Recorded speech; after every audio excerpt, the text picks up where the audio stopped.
आणि आता घेणार आहोत विविध क्षेत्रातील महत्त्वाच्या बातम्यांचा वेगवान आढावा महाफास्ट 100 बातम्यांमधून।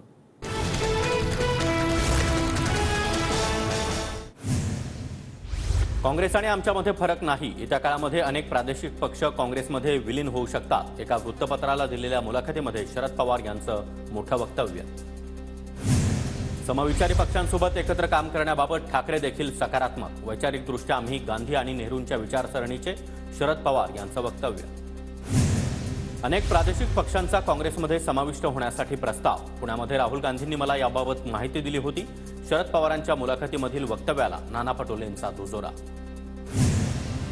शरद पवार गांधी विचारांचे।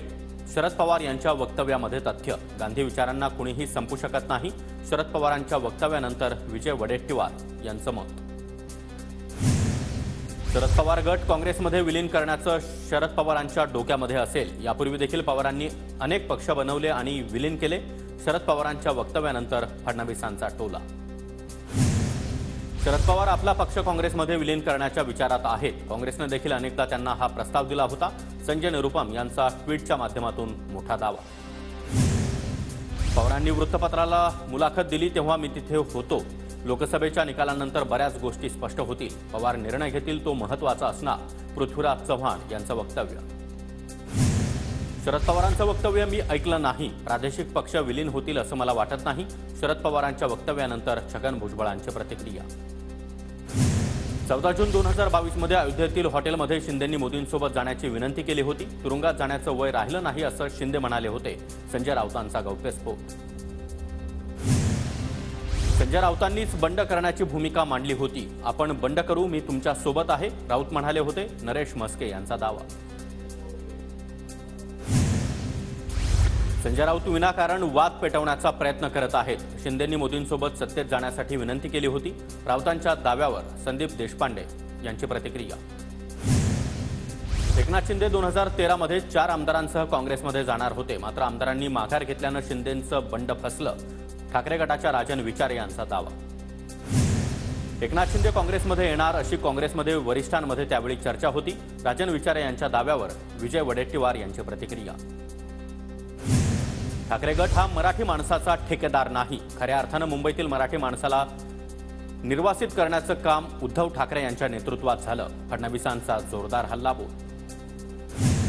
उन्हाची तीव्रता वाढलेली असताना देखील पवार साहेबांना सभांसाठी नेलं जातं।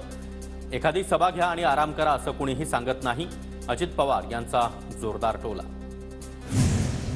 उद्धव ठाकरे यांची सामना वृत्तपत्राला मुलाखत। सविस्तर मुलाखत रविवारी आणि सोमवारी 2 भागामध्ये प्रकाशित होणार। माहितीमधील नेत्यांबद्दल होणाऱ्या वक्तव्याला ठाकरे गट उत्तर देणार। 17 तारखेला शिवाजी पार्कच्या मैदानासाठी मनसे आणि ठाकरे गटाचा महापालिकेकडे अर्ज। महापालिकेनं परवानगीचं प्रकरण आता सरकारच्या नगरविकास खात्याकडे पाठवलं। सर्वात आधी अर्ज केल्याचा दोन्ही पक्षांचा दावा।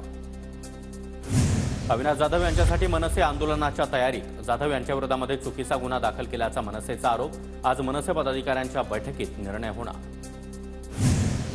बारामतीचं मतदान झालं म्हणजे निवडणूक संपली। आता एकमेकांमध्ये सुरू असलेला कलगीतुरा थांबेल असं वाटतंय। छगन भुजबळांचं वक्तव्य। शरद पवार गटाच्या तक्रारीनंतर पुणे जिल्हा मध्यवर्ती सहकारी बँकेवर गुन्हा दाखल। मतदारसंघामध्ये पैसे वाटण्यासाठी बँकेचा वापर झाल्याचा आरोप। संबंधितांवर कारवाई करण्याची मागणी।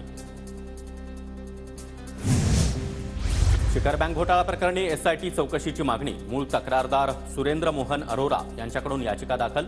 मुंबई पोलिसांच्या क्लोजर रिपोर्टला तक्रारदाराचा विरोध।